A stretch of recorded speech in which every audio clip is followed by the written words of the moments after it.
Okey, buku teks awak tak dapat lagi untuk kimia kan? Okey, untuk kimia dia ada buku teks yang terkini.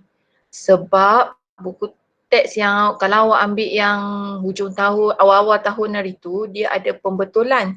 So dia ada buku teks yang terkini. So yang terkini tu nanti saya share dengan awak ya. Okey.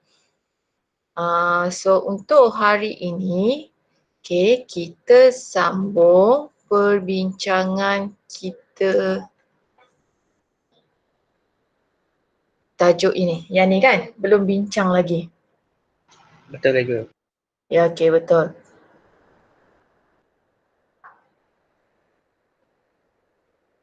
Okey, sekejap. Saya masuk mic saya sekejap. Okey, so first, tuliskan notasi sel bagi sel kimia yang berikut. Okey, so macam mana awak nak tulis notasi sel? Okey, kita recall Tulis balik. nilai Cikgu. Nilai. Ya. Ya, sebab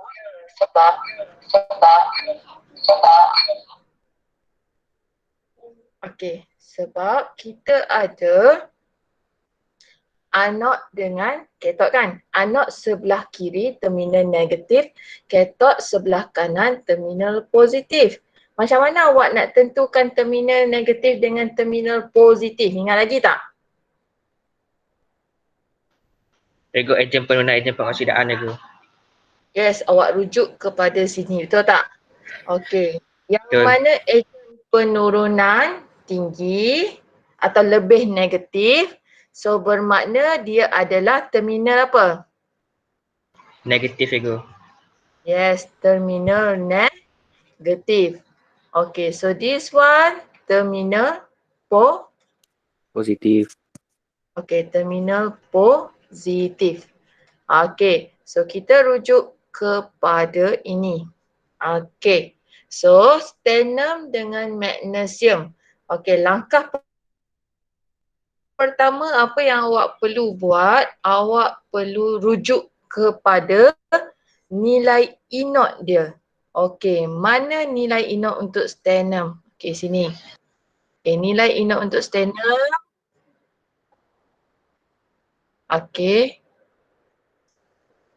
Dengan nilai inot dengan apa? Satu lagi? Magnesium Cikgu. Magnesium.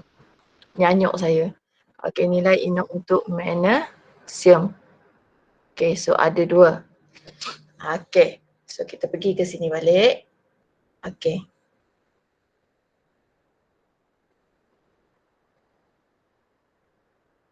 Okey, nilai inot untuk sternum, nilai inot untuk magnesium.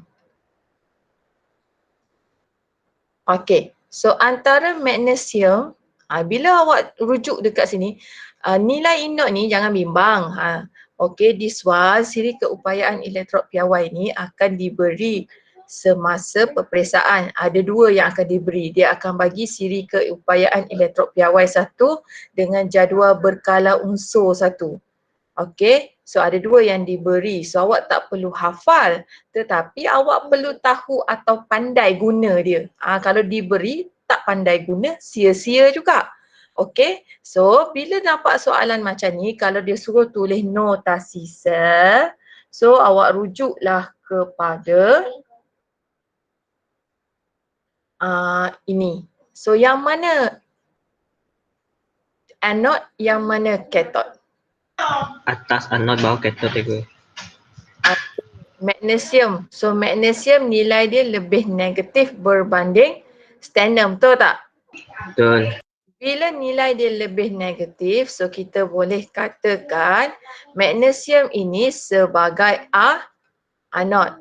Manakala sternum ini sebagai katot. So ini sebagai rujukan pertama lah, awak kena cari nilai inot. Okey, selepas itu barulah awak tulis notasi sel. So macam mana nak tulis notasi sel? Okey, so yang pertama Okey, rujuk yang ni elektrod. So yang mana elektrod? Magnesium. Okey. So magnesium.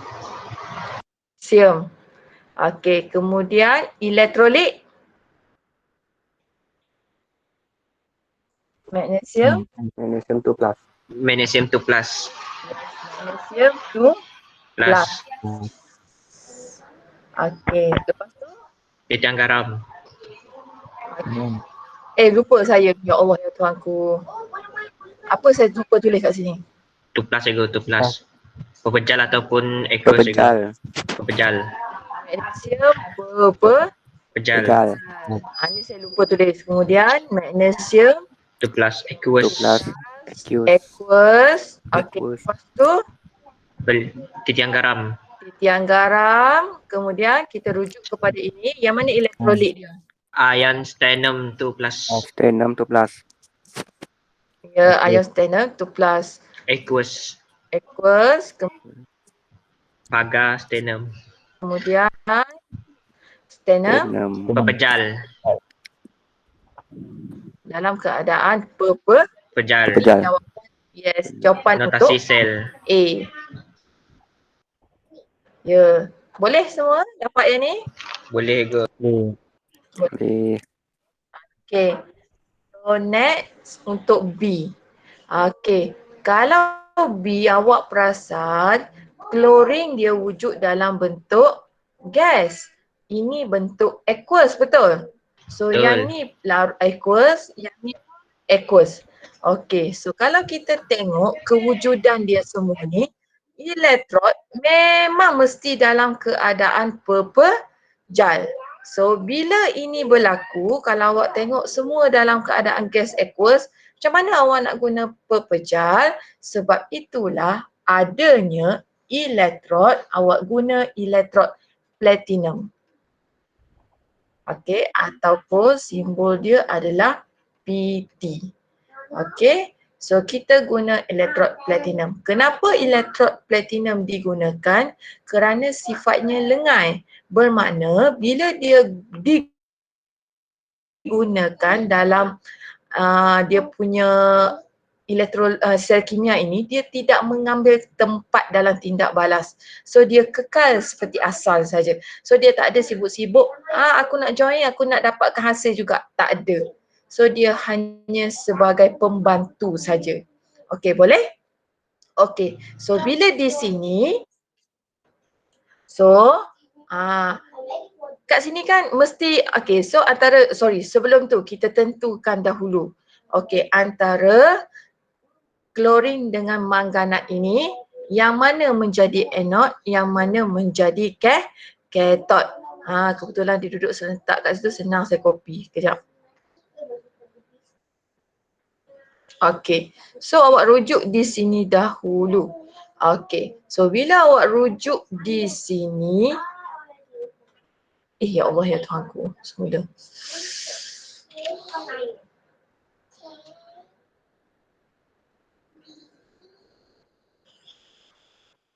Okey, so bila awak rujuk di sini, okey.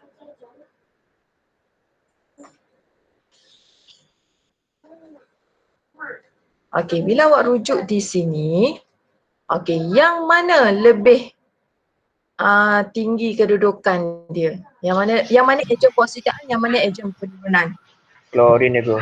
Ion klorin. Okey, klorin positif 136, yang ni positif 152 kan? Kurang positif ego.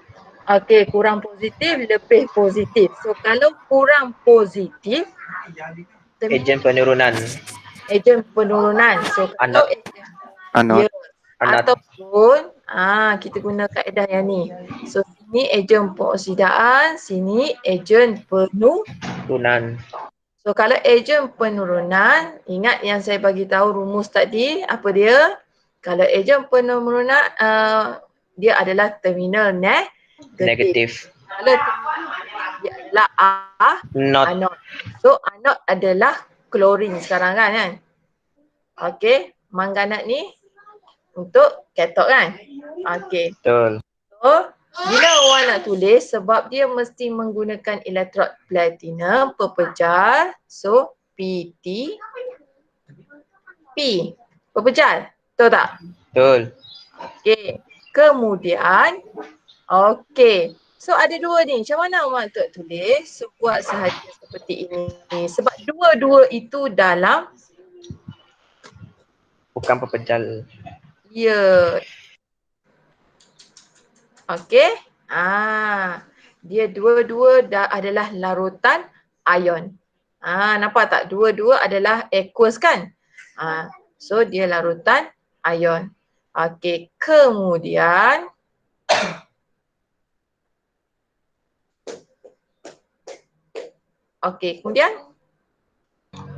Ego ion manganat ego. okey, manganat, Koma ion mangan. ion mangan, good. Paga platinum. Okey, pagar, Platinum. pepejal. Okey, dah dapat. So ini adalah sel, notasi sel untuk yang kedua B ini. Boleh? Faham? Boleh ego. Boleh. Ada soalan atau tidak? Boleh? Boleh. Yang lain boleh? Oh, kakak tutup dia punya kamera. Okey. So, boleh? Boleh Okey. ego. So, kalau ada soalan boleh type dekat komen lah. Faham ke hidup ramai-ramai tu? Faham? Jelas nampak Okey, good. Okey, seterusnya.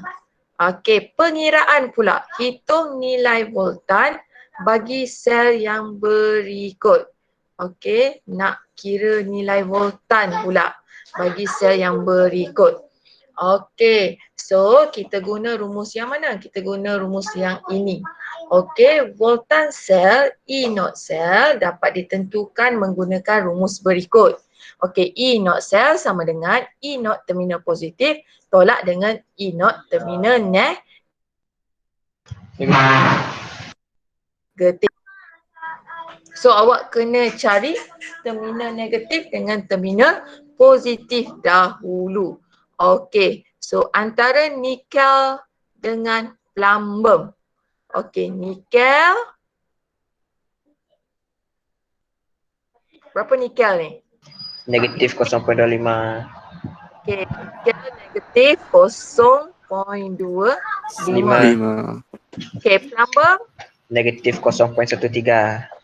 Okey, negatif 0.13. Okey.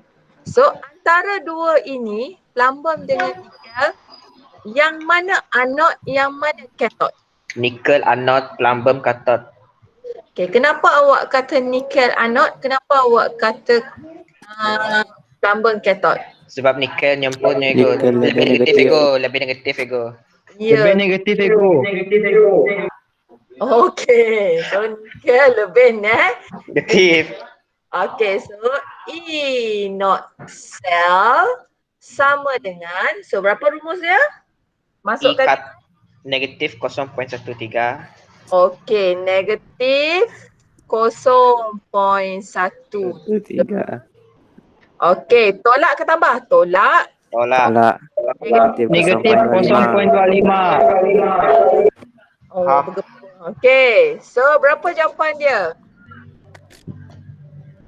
Positif 0.12. Wow.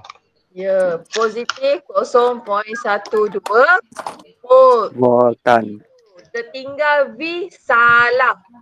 Unit mesti tulis. Okey, boleh setakat ni? Boleh.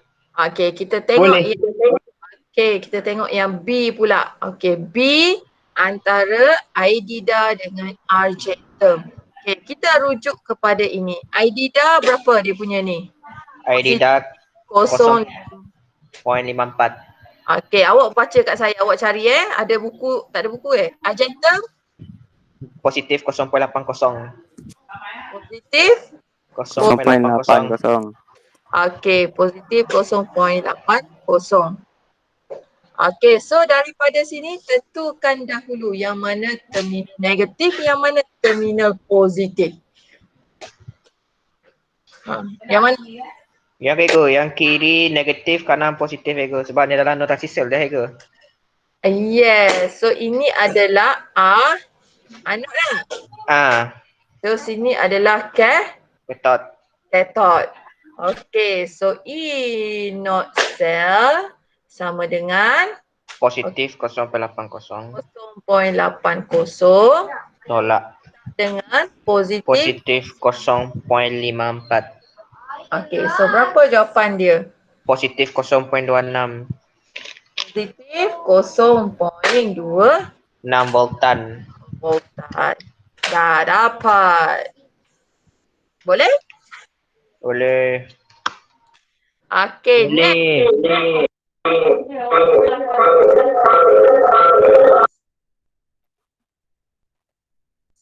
Berapa nilai?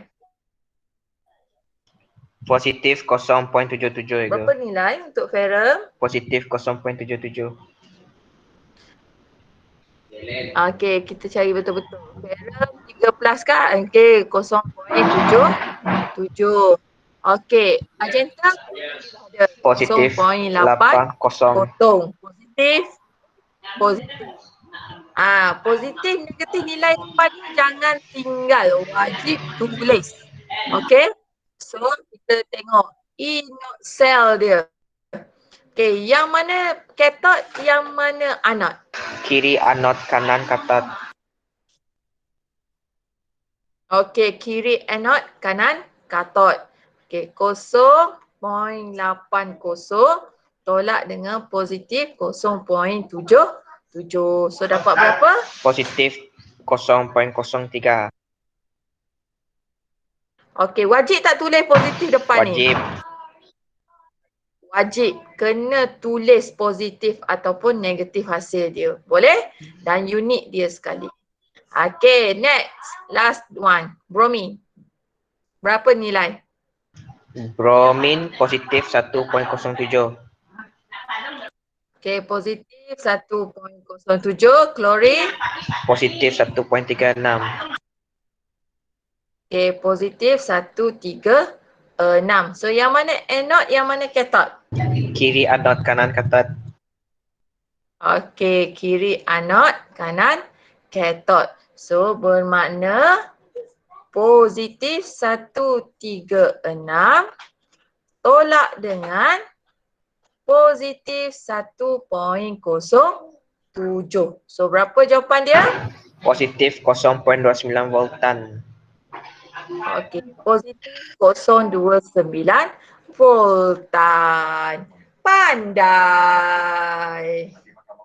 Yang penting, soalan macam ni awak kena tahu apa? Awak hafal yang ini, awak hafal yang ini. Okey?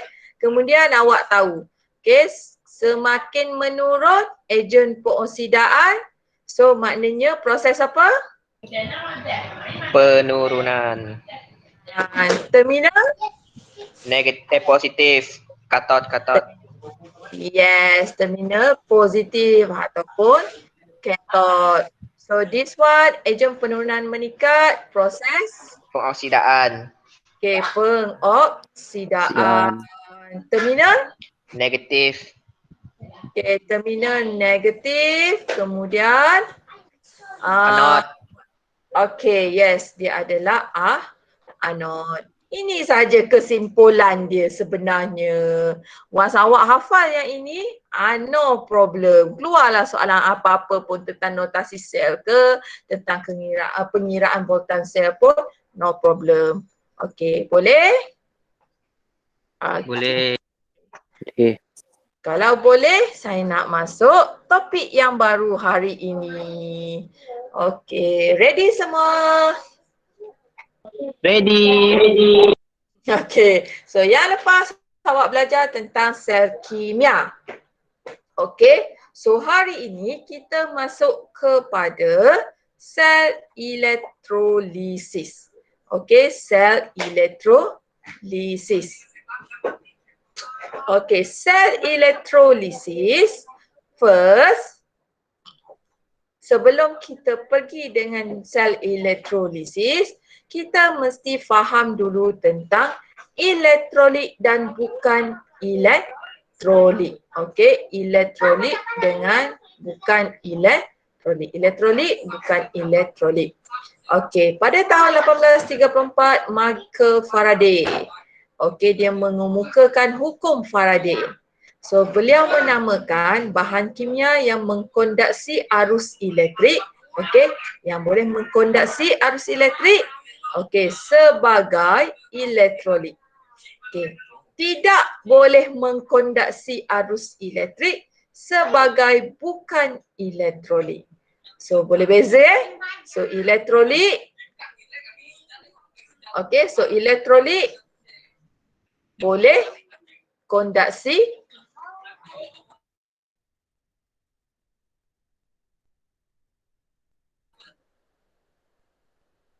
arus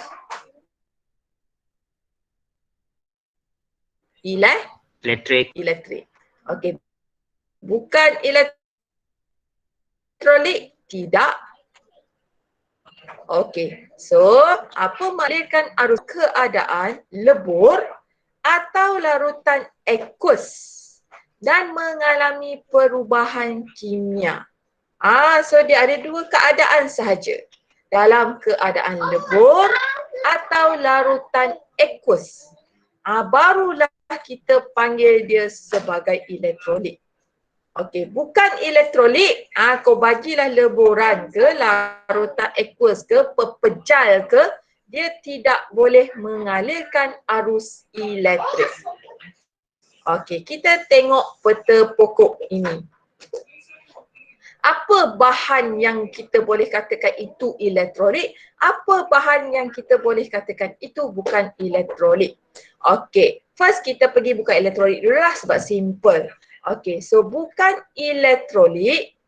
Okey, sebatian kovalent. Ingat lagi tak sebatian kovalent? Berkongsi elektron.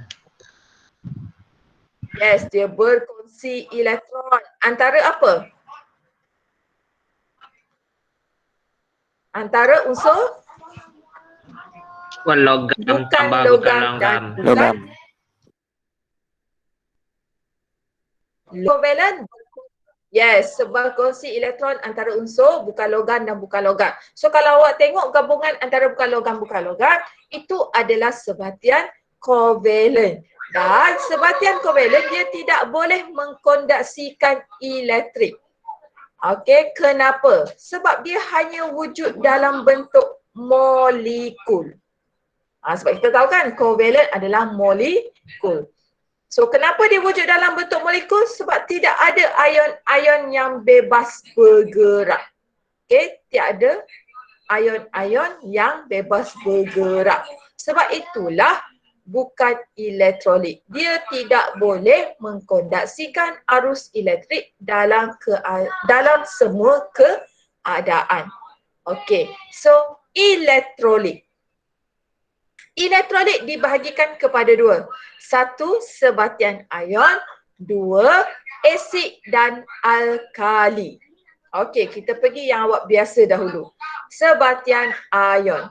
Okey, sebatian ion. Okey, ada dua pula sebatian ion. Satu dalam keadaan pepejal. Satu lagi dalam keadaan leburan atau larutan aqueous.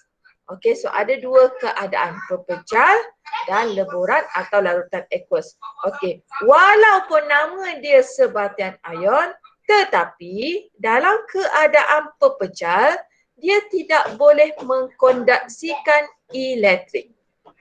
Walaupun dia sebatian ion, tapi kalau dalam pepejal, dia tidak boleh mengkonduksikan elektrik. Kenapa? Sebab ion itu dalam struktur kekisi, ion. So dia tidak bergerak bebas. Syarat untuk jadi elektrolit dia mesti ada ion-ion yang bergerak bebas. Tapi dalam keadaan pepejal, sebatian ion ini dia tidak bergerak bebas. Boleh? Okay, so next, leburan atau larutan aqueous. Dalam leburan, dalam larutan aqueous kita boleh mengkondaksikan elektrik sebab juzuk-juzuk dia dah terpecah. So dia terdapat ion-ion yang bebas bergerak. Okay, dalam leburan atau larutan aqueous. Kalau awak belajar pun dalam masa form 4 dulu dalam keadaan pepejal, atom-atom dia terikat bersama, betul tak? Dia terikat Ikatan bersama. kuat ego. Ya, ikatan kuat. So dia tak dapat bergerak, betul tak? Dia hanya bergerak setepat saja, betul? So dia tak dapat Betul. bergerak bebas. Sebab itulah dia tak dapat mengkondaksikan elektrik. Berbeza dalam keadaan leburan. Dia dah mula jadi bentuk cecair. So larutan aqueous. Sebab itulah dia ada ion-ion yang bergerak bebas. Boleh? Boleh. Okey, dalam asid dan alkali pula, awak dah belajar kan? Asid dan alkali, macam mana dia nak tunjukkan sifat dia, dia mesti ada Air. Kalau tak ada air, dia tidak berguna. Tidak boleh mengayon. Ya, dia tidak boleh mengayon. So, bila tak boleh mengayon, tidak ada ion-ion yang bergerak bebas. So, dia tak dapat mengkondaksikan elektrik. Tapi, kalau ada air saja, asid dan alkali ini boleh mengayon dalam air, mengkondaksikan elektrik. So, ada ion-ion yang bergerak bebas. Boleh? Boleh.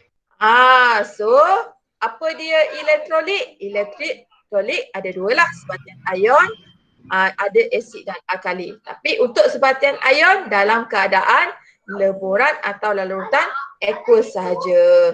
Asid dan alkali dengan kehadiran air sahaja. Sebab itulah kita boleh katakan elektrolit ialah bahan yang mengalirkan arus elektrik dalam keadaan lebur atau larutan aqueous. Asid dan alkali tadi larutan aqueous juga kan? Dan mengalami perubahan kimia. Okey, boleh? Boleh. Okey. Next. Okey. Plumbum bromida dan natrium klorida ialah contoh elektrolit dan merupakan sebatian ion. Manakala asetamida dan glukosa ialah contoh bukan elektrolit dan merupakan sebatian kovalent. Lagi senang awak nak tengok, awak tengok dekat sini. Okey, PbBr, Pb2+, Br minus, Na+, Cl minus. Sebatian ion adalah tindak balas antara unsur logam dan bukan logam. So apabila unsur logam dan bukan logam bertindak balas, dia adalah sebatian ion.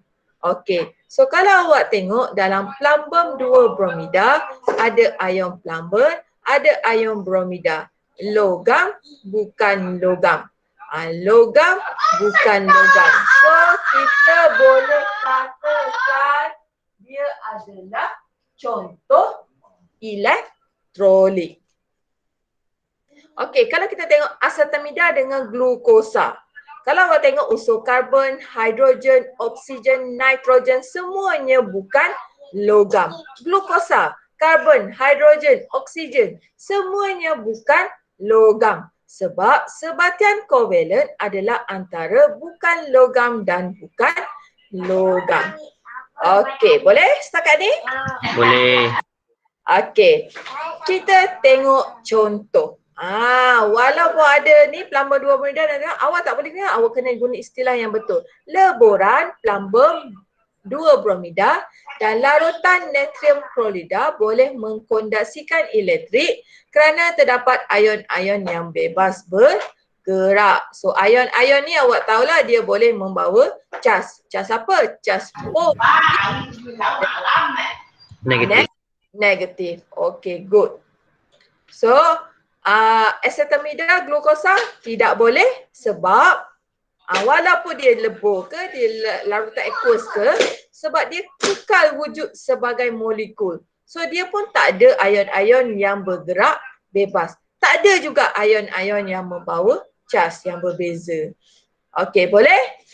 Okey. Boleh. So, ini adalah radas kalau kita nak jalankan eksperimen elektrolisis dalam keadaan leboran.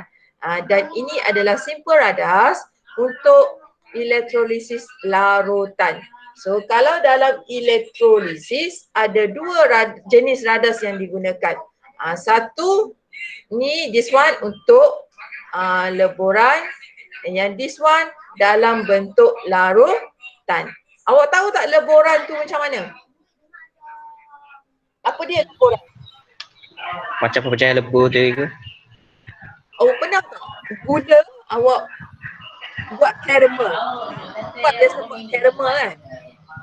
Pernah masak tak? Macam gula awak masak atas api tanpa letak air, tanpa letak apa, dia mula melebur cair. Oh, ni macam cair-cair, dia tak cair sangat lah ke? Dia tak letak air lah, dia maknanya kita panas tu dia melebur. That is leboran. Kalau larutan awak tambah dengan air, so kita panggil dia larutan aqueous. Itu beza antara leboran dengan larutan. Leboran direct saja. Maknanya kita tak campur air, kita panaskan dia melebur. Okey, larutan ni pula pepejal awak campurkan dengan air, so dia jadi larutan. Faham? Boleh Faham. Okey, good. Okey, so apa sebenarnya beza antara konduktor? Awak dah belajar tentang konduktor elektrik kan? Dengan elektrolit. Ada beza ke tak? Ada beza. Kalau konduktor, okey, dia boleh mengkonduksikan elektrik dalam keadaan pepejal atau leboran. Tapi kalau elektrolit dalam keadaan leboran atau larutan aqueous. Nampak tak beza je? Elektrolit boleh tak dalam keadaan pepejal? Tidak. Tak boleh ego sebab tak ada air yang bergerak bebas. Yes, good. Itu beza antara konduktor dengan elektrolit yang pertama. Okey, yang kedua. Apabila dia mengalirkan arus elektrik, dia tidak perlu mengalami penguraian. Tapi kalau elektrolit, apabila bahan mengalirkan arus elektrik, okey, dia mengalami penguraian kepada juzuk unsur-unsurnya. Macam ni. Okey, so bila leboran plumbum 2 bromida dileburkan, dia akan terurai kepada ion plumbum dengan ion bromida. Okey, tapi konduktor tak, dia tak akan terurai. Okey, next. Okey, dapat mengalirkan arus elektrik kerana terdapat elektron yang bergerak bebas. Okey, tapi elektrolit, arus elektrik kerana terdapat ion-ion yang bergerak bebas. So ini elektron, sini ion. Okey, kekonduksian elektrik semakin berkurang apabila suhu semakin meningkat. Suhu meningkat, okey, kekonduksian elektrik dah terganggu. So dia semakin berkurang. Tetapi ni berbeza. Makin tinggi suhu, makin bagus kekonduksian elektrik dia. Okey, contoh konduktor logam, grafit, apa logam? Logam zinc, logam kuprum, itu logam yang boleh mengkonduksikan elektrik. Tetapi elektrolit, contoh dia sebatian ion serta asid dan alkali. Okey, so ini adalah 5 perbezaan antara konduktor dengan elektrolit. Hafal. Okey, boleh? Boleh. Okey, good. Okey. So katakan kita buat eksperimen ini. A, B, C, D, E dan F. Okey, pepejal kuprum klorida. Awak boleh guna yang ini ataupun yang ini kan? So awak boleh jadikan dia leboran kuprum klorida ataupun Larutan. kuprum 2 klorida. Okay, so larutan kuprum 2 klorida, leboran kuprum 2 klorida. So kuprum klorida boleh mengkonduksikan elektrik ke tak? Ataupun ni lah, mentol menyala atau tidak? Dia pepejal ego. Saya kata itu tukar kepada Oh. leburan dengan larutan. Oh. Dalam pepejal bagus, memang tak boleh. Tapi kalau kita jadikan dia larutan CuCl2 dengan Leburan. CuCl2. boleh atau tidak? Boleh. Boleh. Sebab apa boleh? Sebab ini adalah sebatian Ion. ion. Logam dan bukan logam. Yes. Okey, pepejal glukosa boleh ke tak? Bukan egonya covalent ego. Covalent kan? So dia boleh Covalent. produce elektrik tak? Tak dapat ego. Tak dapat, dia covalent. Okey, pepejal asid oksalik. Covalent lagi ego. Covalent ke asid oksalik? Okay, acid ego, acid. Kena tengok pula. Memanglah awak tengok dekat sini semuanya bukan logam. Tetapi awak rujuk balik elektrolit. Okey, boleh jadi asid ataupun alkali. Alkali. So, asid oksalik boleh. Tapi dalam keadaan mana awak guna yang ini ke yang Larutan ini? ego, larutan. Yes, larutan asid oksalik. Okey, amonia aqueous boleh atau tidak?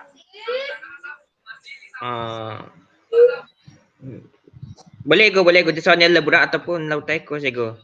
Sebab dia adalah Alkali. amonia aqueous adalah alkali. So dia dah boleh jadi dalam larutan amonia. So dia boleh mengkondensasikan elektrik, metal menyala. Okey, cecair heksana Ikatan karbon tu. karbon dengan hidrogen. Boleh tak boleh? Macam covalent. Macam covalent. Boleh atau tidak boleh?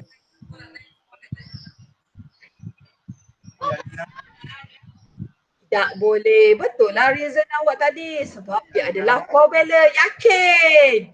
Awak tertukar dengan asid ni tadi awak confused. Okey. Kalau asid dia memang nyatakan asid di hadapan. So automatik awak fikir okey asid alkali memang boleh. Tetapi heksana tak ada perkataan asid atau apa-apa. Kemudian awak rujuk kepada unsur dia. Unsur karbon dengan hidrogen. Sebab itulah dia tak boleh. Dia adalah covalent. Okey. Cecair etanol. Boleh ke tak boleh? Tak boleh. Tak boleh. Kenapa tak boleh? Covalent. Covalent. Ya tu. Yakin. Sebab dia bukannya asid. Dia bukannya Kali. Faham? Faham setakat ini? Jaga ambil gambar je ego. Ambil gambar apa pula gambar ni? Ambil. Jaga. Okay. Dah ego dan. Okay. So hari ini kita masuk kepada elektrolisis sebatian lebur. Okey. Elektrolisis ni banyak. Pecahan-pecahan dia. So pecahan yang pertama adalah elektrolisis sebatian lebur. Elektrolisis sebatian lebur berbeza dengan elektrolisis larutan aqueous. Untuk first kita tengok definisi untuk elektrolisis.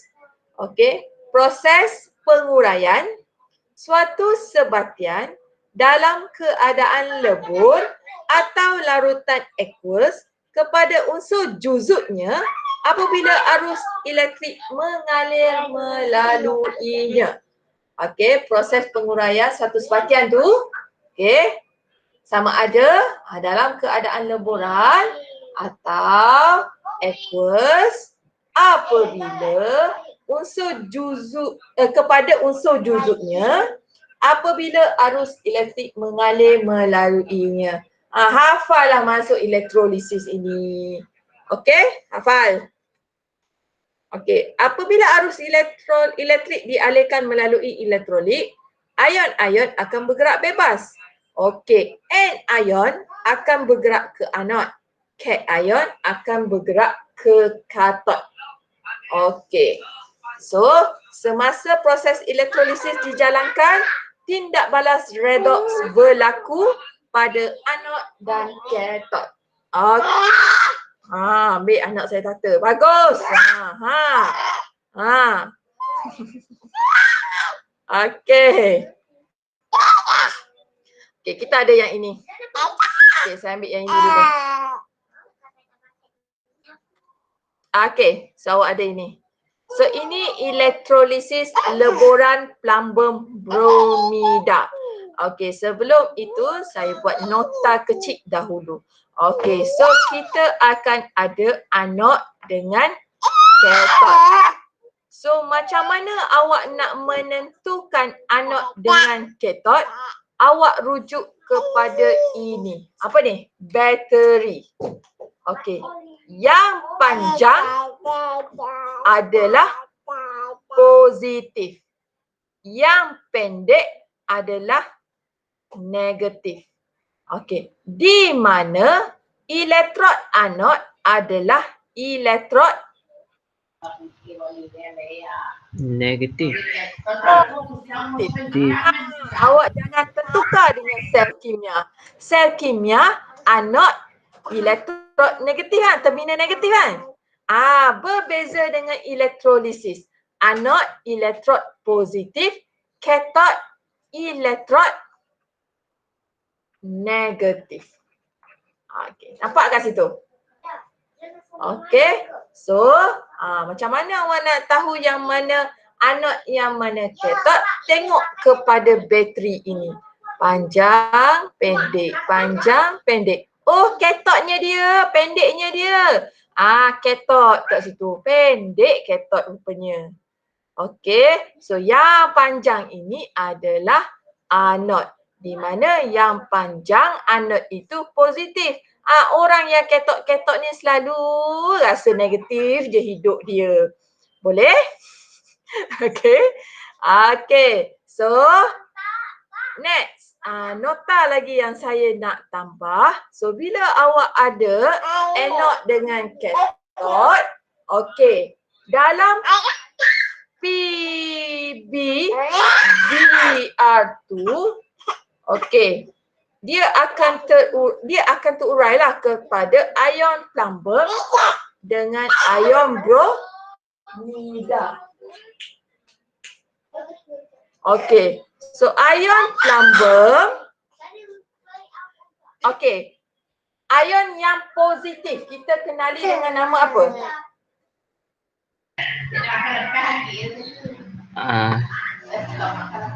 Positif kita kenali dengan nama apa? Okay, go cation. Ion apa? Cation. Yes, cation. Okey, ion yang negatif kita kenali dengan nama? Anion. And ion.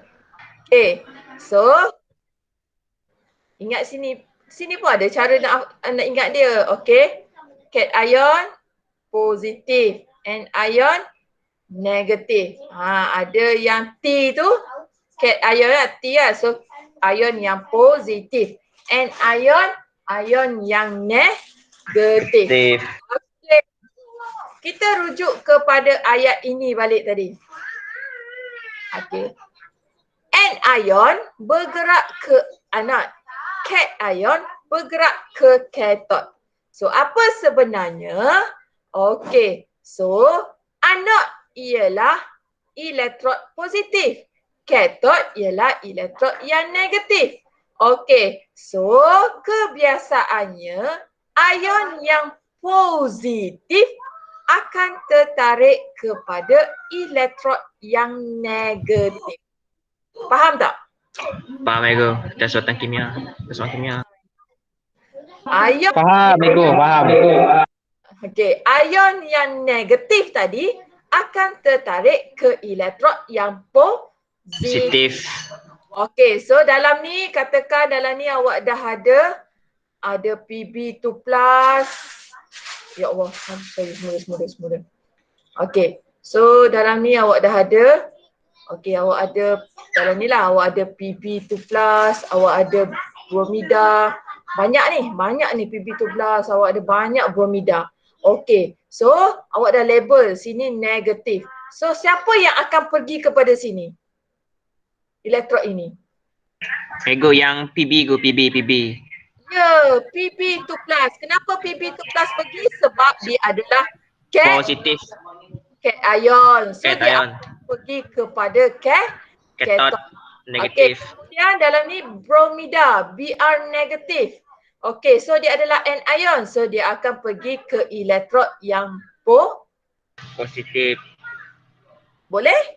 Boleh. Itu maksud ayat tadi. Yang cation akan pergi kepada cathode, yang anion akan pergi kepada anode. Yang mana macam mana kita nak rujuk anode dengan cathode? Kita tengok kepada bateri. Okey, anode elektrod positif. Cathode pendeknya. Negatifnya hidup saya.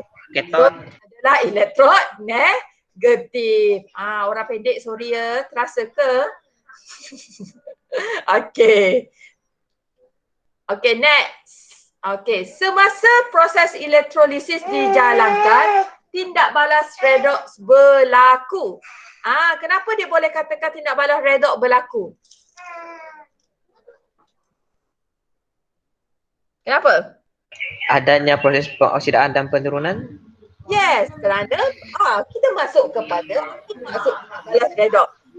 Proses pengoksidaan dan proses penurunan berlaku secara serentak.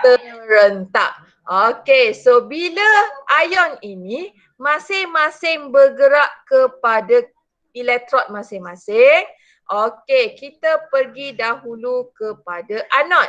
Okey, apa yang anod buat? Anod dia melepaskan elektron. Cathode dia terima Elektron. elektron. Okey, so yang mana cathode? Cathode sini kan? Pb kan? So ion Pb2+ tadi, okey, dia akan berada di sini. Okey, apa yang Pb2+ buat tadi?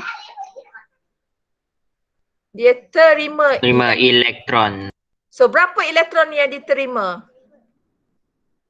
2 elektron. Membentuk Pb. Pb, logam plumbum. Okey, so dekat bromid ini di cathode lah. Okey. Okey, di anode pula. Di anode apa yang berlaku? Melepaskan elektron. Apa yang melepaskan elektron? Bromin nego. Okey, bromida. Ion bromida. Bukan bromin sebab yang dekat sini ion bromida. So dia melepaskan elektron menghasilkan Br2 tambah molekul bromin. Okey, molekul bromin. Okey. So, ini yang dihasilkan sebenarnya. So, dia nak apa proses elektrolisis ni, kita nak pecahkan plumbum bromida ni kepada logam plumbum dengan gas bromin. Ini hasil yang kita nak dalam proses elektrolisis leburan. Okey. So saya dah terang kat sini. Okey. So kemudian awak tengok balik. Okey. So apa pemerhatian? Pemerhatian. Okey, so di sini akan terbentuknya gas bromin, betul tak? So apa warna gas bromin? Perang. Warna Perang. Okey. So apa yang berlaku? Okey, awak akan nampak gas perang dibebaskan pada anod. So di sini gas perang dibebaskan. So pemerhatian awak akan nampak kawasan tu anod tadi akan ada gas perang. Mana dah saya punya ni. Okey, gas perang. Oh, tak ada warna kuning. Okey, so gas perang. Okey, kemudian dekat sini awak akan nampak pepejal plumbum, betul? Okey, so plumbum warna apa? Kelabu. Kelabu terbentuk pada cathode. So inference dia kenapa ada gas perang? Kerana ada gas bromine. Kenapa pepejal kelabu terbentuk pada katot? Kerana Logam lambung terbentuk. So itulah proses elektrolisis leburan. Okey, saya simpulkan daripada buku teks awak. Okey, leburan plumbum 2 bromida. Okey, so ion-ion yang hadir ada dua sahaja. Ion plumbum dan ion bromida. Siapa yang bergerak ke anod? Ion bromida. Kenapa ion bromida? Sebab dia adalah And ion. Siapa yang bergerak ke katot? Plumbum.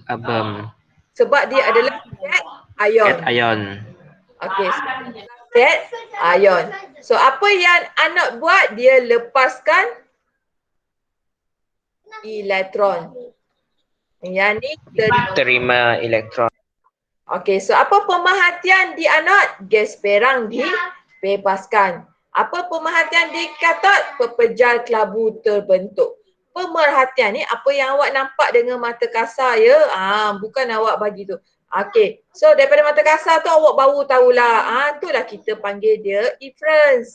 Apa yang terhasil? Gas bromine terbentuk.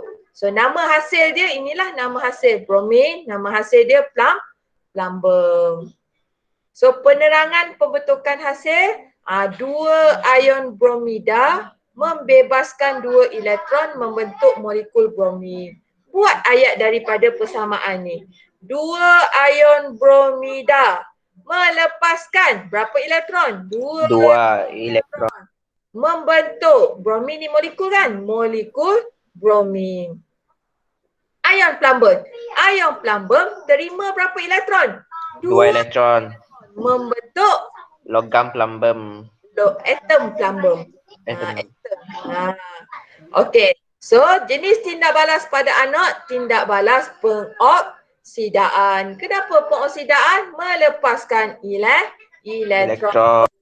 Tindak balas penurunan sebab dia terima elektron. So kita boleh katakan elektrolisis plumbum 2 bromida adalah tindak balas redox. Boleh? Boleh. Okey. So yang ini saya nak suruh buat. Ni tak boleh tu, banyak sangat ni. Yang ni next class. Yang ni dulu. Okey, ramalkan pemerhatian dan terangkan bagaimana hasil elektrolisis terbentuk pada anod dan katot bagi leburan zinc oksida dan leburan magnesium klorida. Okey. Perlu ke saya terangkan lagi satu contoh atau awak dah faham dengan plumbum bromida? Tak tahu juga. Saya rasa perlu sikit je.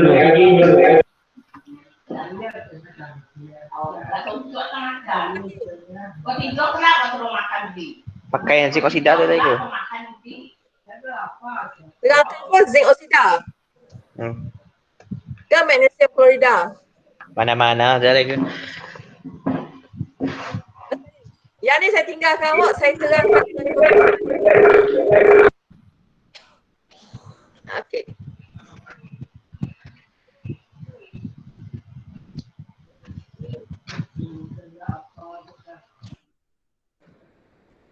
Okey, sekejap. Cikgu, kedudukan bateri tidak akan berubah ke kedudukan bateri ni ke? Tak, dia boleh berubah, dia boleh buat begini. Faham? Faham lagi.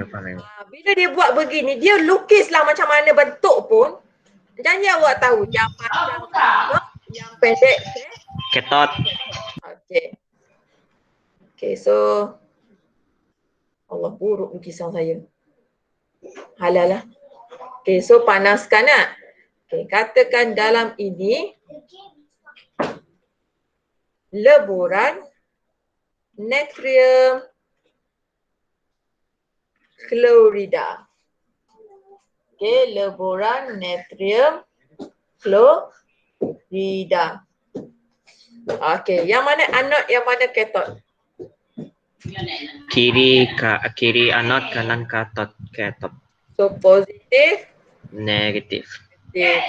Okey, so apa ion yang ada dalam ni? Na plus dan Cl minus. Yes, Na plus dengan Minus. natrium dengan ion klorida. Okey, ion natrium dia akan Katot ego. Katot. B. Negatif B ego. Ya, so di sini ion natrium. Natrium. So ini ion Klorida. Okey. Kita buat persamaan di A0. Okey, A0. Apa yang anda buat? Lepaskan elektron. Okey, so Cl minus melepaskan Cl2 elektron. tambah 2 elektron. Okey. Di katon, Menerima elektron. okey, dia terima Na plus tambah Tambah elektron. kepada Na. natrium. So pemerhatian dia. Gas klorin terbentuk. Pemerhatian. Klorin warna apa? Gas Gas klorin. Gas perang. kuning kehijauan tak? Merah perang gitu juga. Klorin. Klorin kuning kehijauan. Okey. Gas kehijauan terbentuk. Okey, natrium Pepejal ego. berjal apa? Pepejal natrium. Berjal Putih. terbentuk. Okey. So, okey, dia punya hasil dia adalah gas. Gas klorin. Yes, hasil dia gas klorin. Hasil gas klorin. Yang ni Pepejal natrium. pepejal natrium. Okey, so penerangan di anot 2 ion klorida melepaskan 2 elektron. elektron menghasilkan Gas klorin. Molekul klorin. menghasilkan satu molekul klorin. Klorin. Okey, yang ini ion natrium menerima satu 1 elektron elektron. membentuk atom Atom natrium. natrium. Okey, good. Itu adalah konsep untuk leburan. So, awak punya sekarang adalah leburan zinc oksida dengan leburan magnesium klorida. Boleh So, saya nak menggunakan peta pemikiran yang sesuai. So macam inilah. Tapi saya nak awak lukis. Awak lukis ini. Lukis ini satu. Kemudian awak buat seperti ini. Boleh? Boleh, atas cikgu. sini leburan oksida, ion-ion yang hadir apa semua sampailah hujung ni. Boleh? Untuk zinc oksida dengan magnesium klorida. Okey, boleh? Boleh cikgu. InsyaAllah. Boleh.